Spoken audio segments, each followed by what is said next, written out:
Guess what? It's spooky month, or at least the last couple days of it, and I mean, don't shoot me, I just don't have time to post that often. So I thought it might be fun to look at something a little bit stranger. But before we get into that, I think that we should redecorate to set the mood of the season. Now, with that out of the way, there are two things that you should know about me. The first is that my birthday was actually yesterday, and the second is that I'm a big baby who gets scared really easily. So that means that legally, 1, you have to wish me a happy birthday, and 2, the only real thing scary about what I'm going to talk about is the rule set, but we'll get to that. But before we do, I just have one question. Do you like math? Oh, you don't? Okay, well, no problem. I have a second question to follow that one up then. Do you like impromptu improv? Oh, you don't like improv? Well, you like the Ninja Turtles, right? I hope you answered yes to at least one of those questions, or else this video really isn't for you, because today we're going to be looking at Teenage Mutant Ninja Turtles and Other Strangeness, which is this tabletop D&D-esque game by Palladium Books, and honestly, I think this thing is the bee's knees. It's actually so cool that I own not one, but 2 copies. I have the revised 2nd edition and also the 1st edition.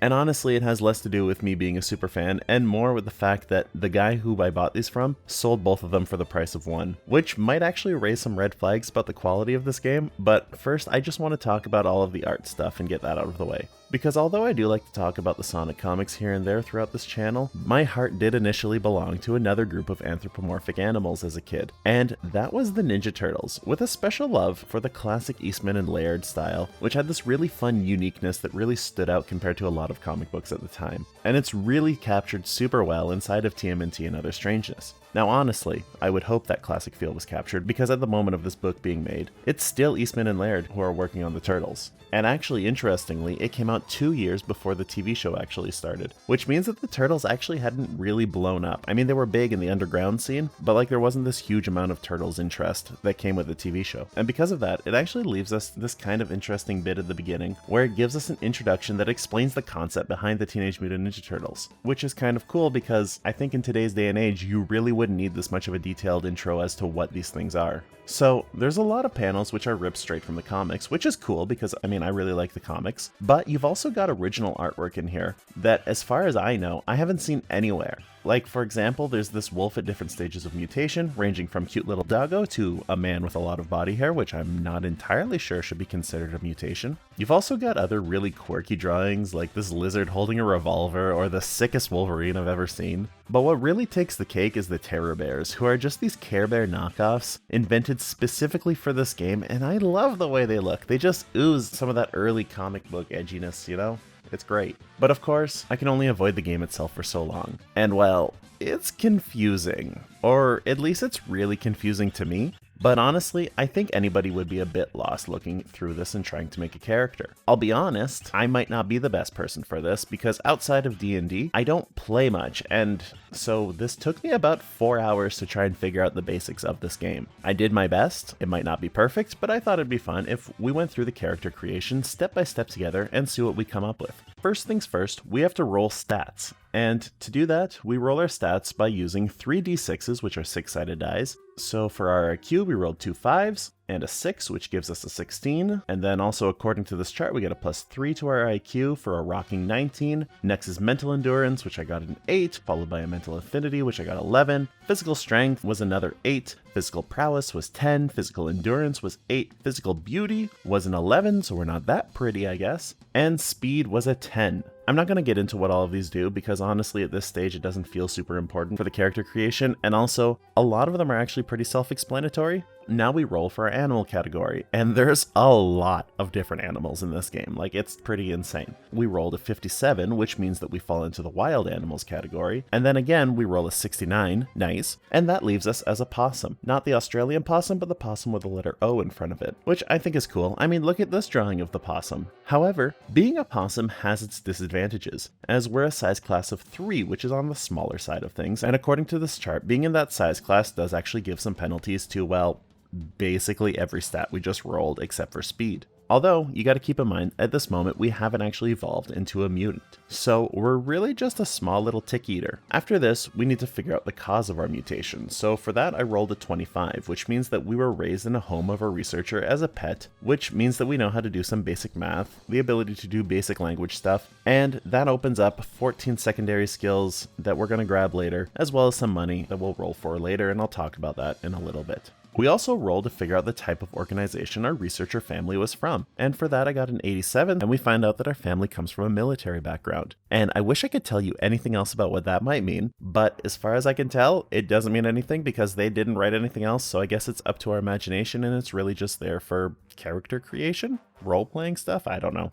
Now we just need to roll on our education table, which we got a 23, which means that we learned stuff by skulking around the fringes of society that apparently gave us another 14 secondary skills. But honestly, 28 secondary skills felt kind of insane, so I'm gonna ignore that one. It does also give us a +1 to our physical prowess, as well as giving us the basics of hand-to-hand combat and a little bit of money. Entering the final stretch here, we're looking at what's called Bio-E, which basically dictates how much we can evolve. So think of Bio-E as just being the points that you can contribute towards your evolution. And the amount of Bio-E points you have is dictated by the animal that you are. As a possum, we have 70 Bio-E points. And right off the bat, I gave us the ability to be fully bipedal, the full power of speech, and the ability to play dead. Something that you might think that a possum would already know how to do, but not this possum. I also gave us a prehensile tail so that we can use our tail as a third hand, along with the ability to smell really well and use some claw attacks. Again, these are something that I think a possum should just already know how to do, but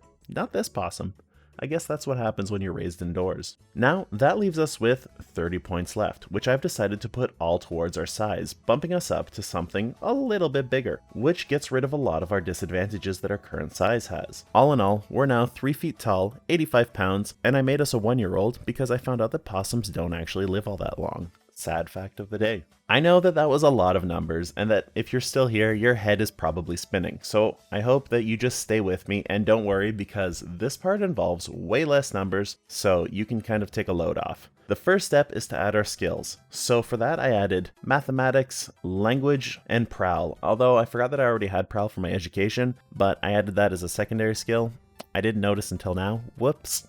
On top of that, I chose to upgrade my language skills. I made myself an escape artist, I taught myself how to pick locks as well as pockets, and then I taught myself how to sing, dance, and of course hand-to-hand martial arts, because I mean, ninja is in the title, so we should at least know how to do some ninja things, right? I also learned how to climb really well, I gave myself some general athletics, the ability to run, and for moments where martial arts aren't enough, I gave myself proficiency with a knife. These percentages on the side are basically my likelihood of success every time I try to do one of them, with them increasing by the amount in the brackets when I level up. I think at least it works that way. But things like athletics just give me bonuses to things like dodges as well as some attacks, so they work different than the other percentages. This game is confusing. But now we're on to my favorite part of any role-playing game, which is that we get to do a little bit of shopping. I rolled for my money and I got a total of $5,000, which is insane, especially considering I have no pockets. I don't know where I'm going to hold all of that. But I spent about $1,570 on the following items: a knife, a police band scanner, a color camera with mic, and I know that that's a typo, but I'm going to take this literally and assume that it comes with my sidekick Mike, who will record all of my cool crime-solving adventures. On top of that, I got 20 videotape cassettes because this is the late 80s, so we need something to record onto, and honestly, I forgot how much a videotape could hold, so I figured may as well have more than not enough. I also wanted to just be a cool vigilante, so I gave myself a pair of sick aviators, 15 lockpicks, which shockingly cost $300, talk about inflation. I gave myself also a car opener, which somehow cost me significantly less than the lockpicks. And lastly, I got myself a pair of police handcuffs, for either when I'm busting criminals or getting a little bit frisky. Ultimately, I think it's safe to say that we don't look like this little fella from the beginning anymore, and instead we've evolved into this artistic interpretation of our TMNT OC. I'm not the best at naming things, so I did ask my friend what we should name this possum, and she told me that this possum looks and sounds like an Oscar, which means, in conclusion, we've created this bad boy crime-fighting possum who travels through the tough streets of Toronto, along with his cameraman Mike, and this is exactly why I love games like this. There's so much insane stuff, and realistically what you can create is only limited to your imagination, so really, the sky's the limit here. Now if only I had friends to play with. With that, we finally reached the end of this video, and I really hope you enjoyed this short look into what I think is a really cool piece of semi-forgotten media. And although I do think that this would be fun to play around with, I do think that it's kind of crazy hard to sort out how this game actually works, and I spent the better half of my day making Oscar here, so I'm not sure how well it would work actually in a group with other people, because honestly I think I'm still missing stuff that this book just either doesn't do a really good job at explaining or simply doesn't explain at all. And ultimately, I think you'd probably have more fun just playing D&D, so maybe don't bother getting this book. Please let me know if you enjoy this kind of content, and thank you so much for watching. I hope you have a wonderful day.